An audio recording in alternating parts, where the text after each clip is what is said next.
الناس يضلهم رجلان: عابد جاهل وعالم فاجر. وقد قال الله عز وجل: يا أيها الذين آمنوا إن كثيرا من الأحبار والرهبان ليأكلون أموال الناس بالباطل ويصدون عن سبيل الله.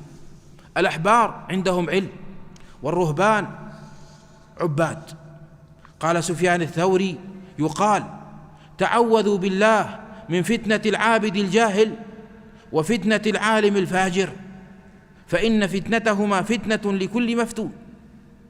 وعلماء الضلال أضر على الناس من الدجال.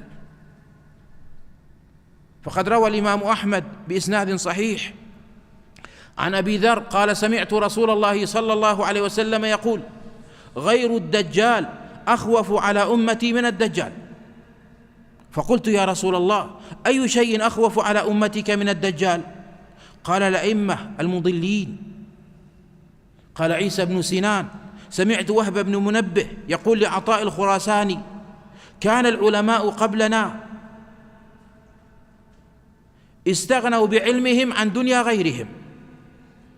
ووهب من التابعين: كان العلماء قبلنا استغنوا بعلمهم عن دنيا غيرهم، فكانوا لا يلتفتون إلى دنياهم، فكان أهل الدنيا يبذلون لهم دنياهم رغبة في علمهم، فأصبح أهل العلم منا اليوم يبذلون لأهل الدنيا علمهم رغبة في دنياهم، فأصبح أهل الدنيا قد زهدوا في علمهم لما رأوا من سوء موضعه عندهم.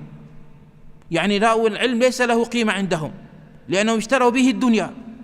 قال الآجري معقبا: فإذا كان يخاف على العلماء في ذلك الزمان أن تفتنهم الدنيا، فما ظنك في زماننا هذا؟ الله المستعان. ما أعظم ما قد حل بالعلماء من الفتن وهم عنه في غفلة. هذا في القرن الرابع الآجري.